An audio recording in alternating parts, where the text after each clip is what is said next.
This week saw an impressive new image generator, an AI assistant in your pocket, and fighting AI robots. I don't want to waste your time, so let's go ahead and dive right in. Starting with the new Flux.1 Kontext model from Black Forest Labs. This is a really impressive new AI image generation model that lets you do very similar things to what you can do with that ChatGPT image generator model. You can upload images and tell it to just tweak little items in the image. However, because it's using Flux under the hood, it's way more realistic. So imagine the realism that you get with the Flux image model combined with the sort of customizability that you get with the ChatGPT model, and you have this Flux.1 Kontext model. We can see some examples on their announcement page here where they give it this image of, I guess, a seagull in a VR headset, but then they say the bird is now sitting in a bar and enjoying a beer. And it took this image and generated that same bird in a bar with a beer. There are now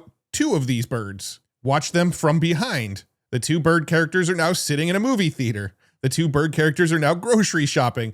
And it took this original image and was able to put that bird in all of these different scenarios just through a text prompt. Here's another example where they gave it this input image on the left here, and in the middle they gave it the prompt, tilt her head towards the camera, and we got this middle image. And then on the right, make her laugh, and we got this image. And it got all of that from just this initial first image. It also seems to be very impressive when it comes to text. You had me at beer, you had me at context, then they changed it to a completely different scene. And this is available to use right now. In fact, Black Forest Labs set up the Flux Playground where you can play with it over at playground.bfl.ai. And we have a handful of options here. We can give it a text prompt to generate an image. We can give it an image prompt to edit the image. And we can choose from a variety of models. Let's just go ahead and leave it on the Pro model. That's going to give us the best output. Just for fun, let's give it a prompt, a wolf howling at the moon, and generate it, get an idea of how quick it is with a text to image prompt. And it took roughly 10 seconds or so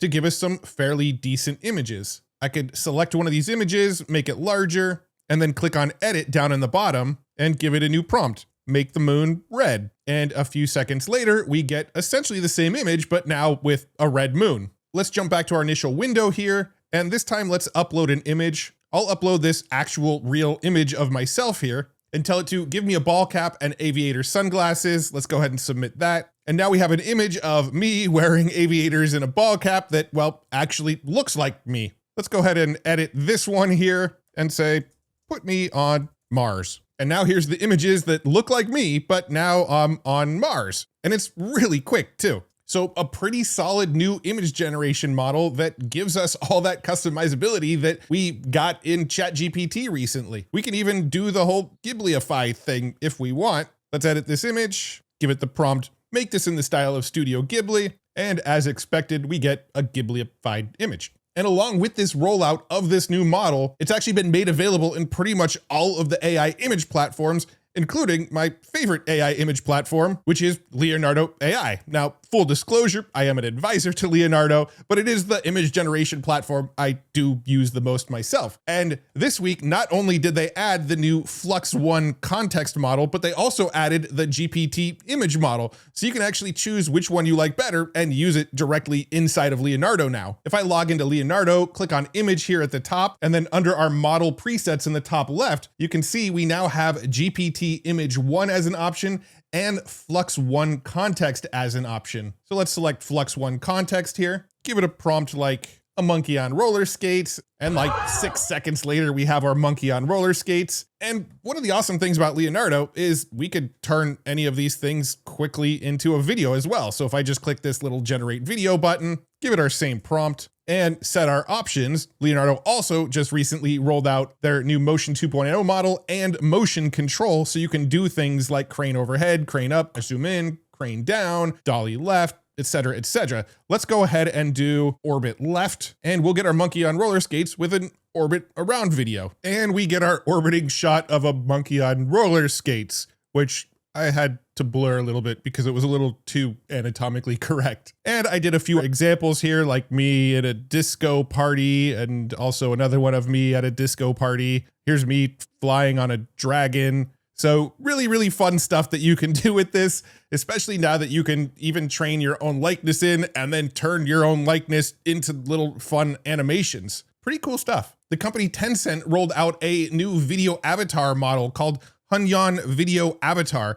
And it's a model where you can upload an image or an image and audio and actually turn that into a talking video. So you can upload an image and type out some text, and it will turn that text into speech and then animate the video to lip sync that speech. Or you can upload the image and an audio file, and it will lip sync it to the audio file. It even works with multiple characters. Here's some examples. Come on, it's time to go. I booked the table for 8, and I'm not sure exactly where the restaurant is. Hey, Allie, relax. This isn't work, this is a night out. Now, the lip sync isn't perfect, but for a free open source model, it's not bad. Now, this model is available over on GitHub and Hugging Face, and they even set up a site where you can try it for free. So let's go ahead and demo it real quick. So I gave it the text, everyone needs to subscribe to Matt Wolfe. I set the speed selection to 1x. And then for tone selection, we got some interesting options here. Gentle and quiet, temperamental and graceful. I decided let's go with Milk Dog Brother. And I gave it this. This is my profile pic on all of my social media accounts here. And this was the output. Everyone needs to subscribe to Matt Wolfe. Everyone needs to subscribe to Matt Wolfe. I mean, it's free and open source. Now, again, it's really slow, so hopefully more inference providers will make this available. And if you've got a decent GPU, you should be able to download it and run it locally if you'd like. As always, I'll make sure to link up every single resource I talk about in the video down in the description below. If you use the Claude app on your phone, they just rolled out a new voice mode that's actually pretty decent, especially since Claude can link to your Google Drive, your Gmail, your calendar, and things like that. It's actually a pretty good use of it. So let's go ahead and demo that real quick. So when you open up your Claude app, you should actually now see a little circle with like some waveforms in it. And if you press that button, it will now open up the new voice assistant. And one thing that I really like about this new voice assistant is that it can leverage your Google Drive, your Gmail, your calendar, things like that, and actually act as like a decent assistant, kind of like what people sort of expected Siri to do for you. So check this out. What do I have coming up next week? Let me check your calendar for next week. You have a busy week ahead with several meetings and events. Monday starts with your weekly kickoff with Dave at 11 a.m., followed by a Callum pre-call and a Smooth Creator sync. Is there a particular day you'd like more details about? No, that's good. Are there any urgent emails that I need to attend to? Let me check your recent emails for anything urgent. I found mostly promotional emails and partnership requests in your recent unread messages. One potential opportunity stands out. An invitation from the Maximum Lawyer podcast, which looks more legitimate than the others. Would you like me to check for any specific business emails? There's also a handful of voices to choose from. So if I click the settings button up in the top right, you'll hear some additional voices to choose from. Betty bought a bit of butter, but amid the mists and coldest frosts, with stoutest... Fuzzy Bear was Wuzzy. Fuzzy Wuzzy had... Perfect needs practice. I'm perfectly practiced and... The shells she sells are surely from the... So if you use the Claude app as your chatbot of choice, it's got some new sort of assistant features, which are pretty cool. We got some news out of Perplexity this week as well. They just introduced Perplexity Labs. They describe it like this. Perplexity Lab is for anyone who wants to bring an entire idea to life. Labs can craft anything from reports and spreadsheets to dashboards and simple web apps, all backed by extensive research and analysis, often performing 10 minutes or more of self-supervised work. So this is a very agentic feature from Perplexity where you go and give it a task and it will go away and just work on that task for like 10 minutes. So some of the examples they shared of what you can do with Perplexity Labs include things like visualize the Formula 1 Imola GP qualifying times for 2025 versus 2024 by team, including all teams, which teams got faster/slower and why. We can see it actually generated this whole leaderboard here that you can take a look at along with live commentary. It created this chart here and all of this in-depth detailed overview and analysis based on this question. They also gave it the prompt, we're a tech consulting firm in Gen AI field. Please create a potential customer list for us. The target companies are B2B, American companies, et cetera, et cetera. You can go ahead and pause and read that prompt. And we can see that it generated this whole dashboard here for them. Let's view it in full screen. So yeah, Perplexity generated this for them directly inside of Perplexity with all of these companies and their details. This is pretty impressive. Develop a short sci-fi film concept in a noir style about a 30-year-old female scientist living on Mars in the future.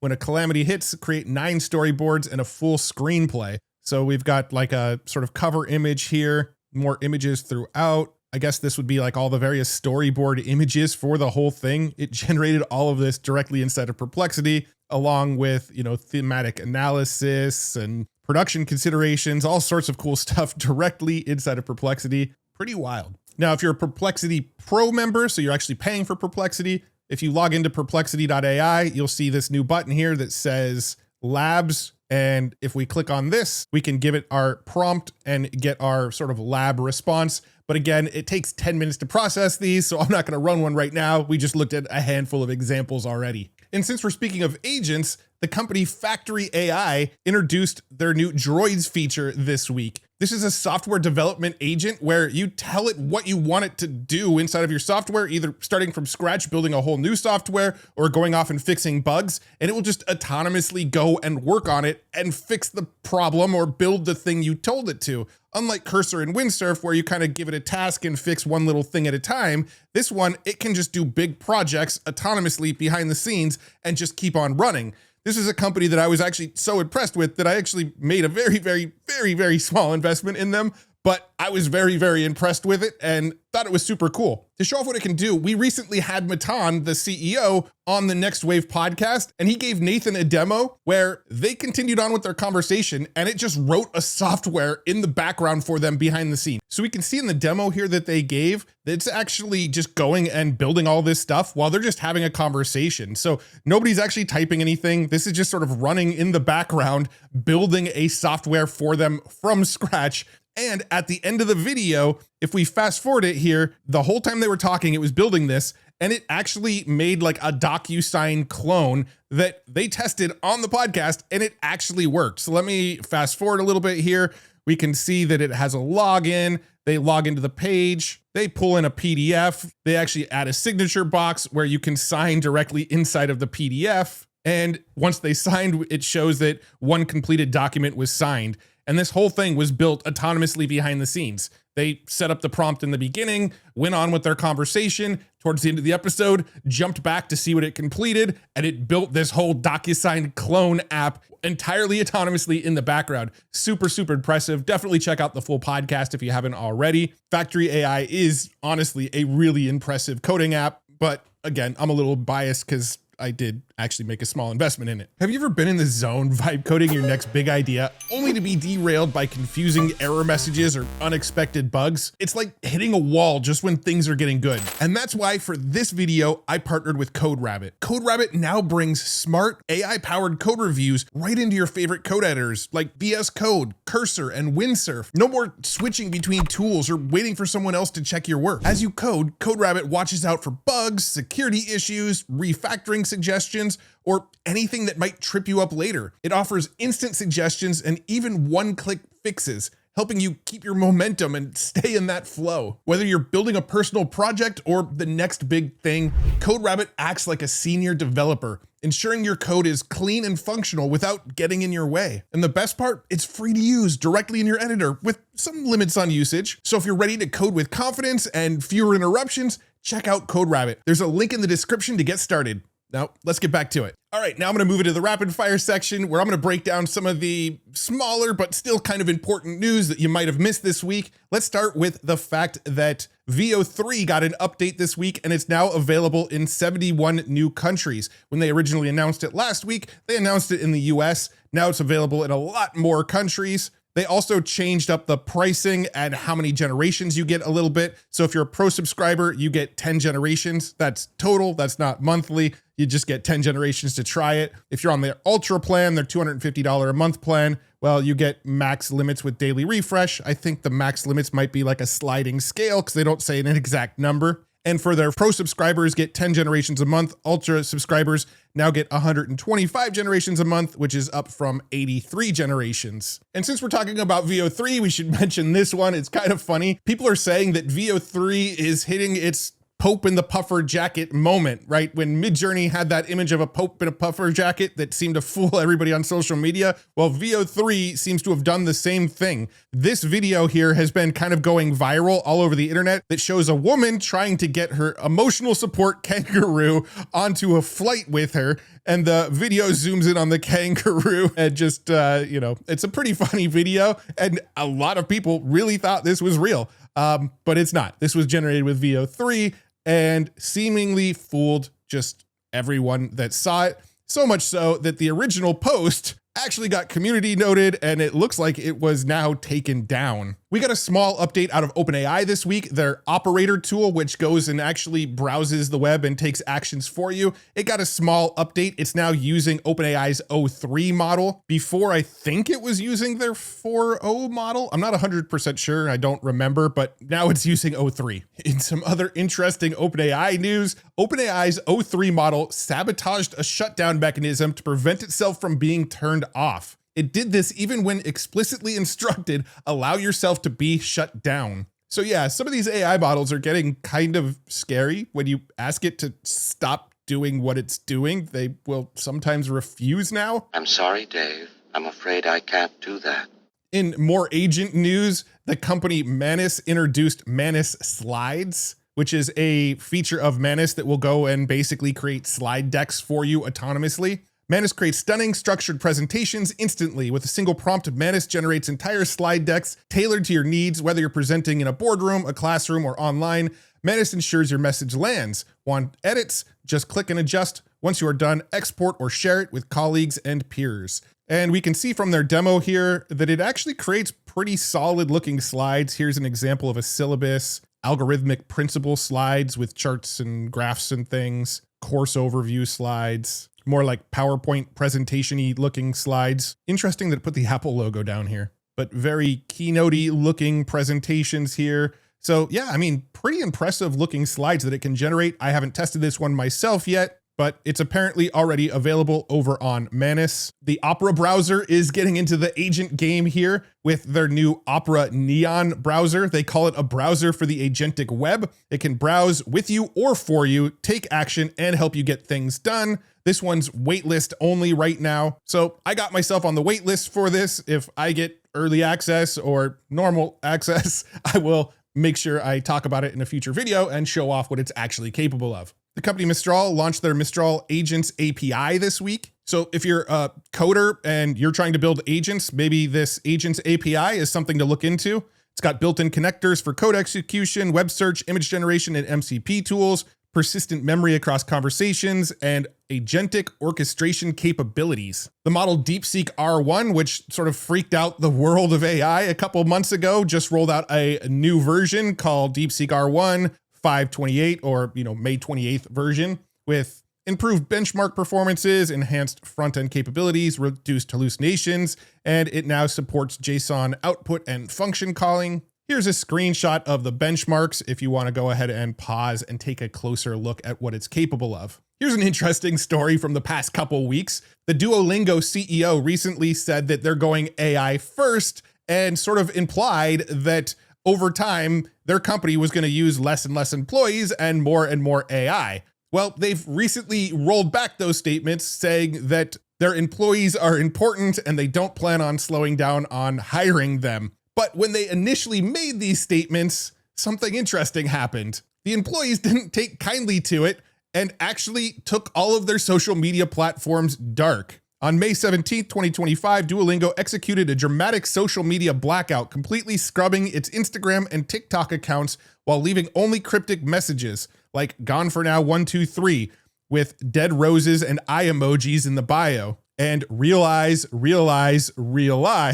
as a final post on X. Now, Duolingo's been shifting into AI for quite a while now. I mean, they've been rolling out more and more AI features into their platform, but I guess saying that actually replacing employees with AI was a last straw for a lot of employees, which is kind of understandable. Although I kind of wonder what sort of legal ramifications going and screwing with their social media accounts would have on the employees that screwed with them. All right, a couple last things before we wrap this one up this week. The The company Odyssey ML released an interactive video platform, which you can actually play with right now, and it's really interesting. If you go to experience.odyssey.world, you can actually jump into this platform and every single scene you're seeing is generated. So I'm using the WASD buttons and I can move around and look around, and every single frame is generated in real time. So every step forward I move, that's a new generated frame. And you can play around with this and explore it for up to about 2.5 minutes. But what's really interesting is see this world channel slider at the bottom? If I slide this around, it actually generates new worlds for me to jump into. Now, they even claim themselves it's still kind of janky and buggy, and obviously the graphics aren't great at all. Very, very low resolution, kind of hard to make out, but still really trippy. I don't know what we're gonna do with this yet, but it's really interesting that we can do it. Some news out of China this week. They're building a constellation of AI supercomputers in space, and they just launched the first pieces. China launched the first cluster of satellites for a planned AI supercomputer array. The first of its kind array will enable scientists to perform in-orbit data processing. The satellites will use the cold vacuum of space as a natural cooling system while they crunch data with combined computing capacity of 1,000 operations per second. Now, where have I seen them putting AI in satellites before? And finally, in other AI news out of China, China staged the first robotic kickboxing match. And yeah, I mean, it's exactly what it sounds like. 您刚刚看到的就是 CMG 世界机器人参赛主体的格斗竞技赛事进行了表演赛。表演赛中，人形机器人。If you want to see the full video, again, I'll make sure it is linked up in the description below so you can see what it looks like when robots go toe-to-toe in the ring. And that's what I got for you today. Thank you so much for tuning in. I do want to share something really cool that I've been experimenting with that I think you're going to like. I just put out a new video on the channel called AI History. This is the moment AI growth exploded. The title might be a little bit different because we're constantly testing new titles, but check this video out. It's a completely different style from what I usually create, and it breaks down the entire AI timeline from 1950 all the way to today and how we got here and all the advancements. And it's a video we put a lot of time into that I really think you're gonna like. So check that one out if you haven't already, and let me know in the comments on that video what you think about it. Because again, it's a totally new style and we're just trying things. And I'm really curious to hear what people think of that style. But again, that's what I got for you today. Thank you so much for tuning in. If you like videos like this, you want to stay looped in with all of the latest AI news, get some cool tutorials, learn about things like the history of AI, and again, just be completely looped in and have your finger on the pulse of AI, make sure you like this video and subscribe to this channel. I will make sure more videos like this show up in your YouTube feed. And if you haven't already, check out futuretools.io. This is where I curate all of the coolest AI tools that I come across, as well as keep the news page up to date on a daily basis. And there's a 100% free newsletter where just twice a week, I will email you with the most important news and the coolest tools I come across. It's totally free. You can find it all over at futuretools.io. Thank you so much to CodeRabbit for sponsoring this one. Thanks again for nerding out with me. Hopefully, I'll see you in the next video. Bye-bye.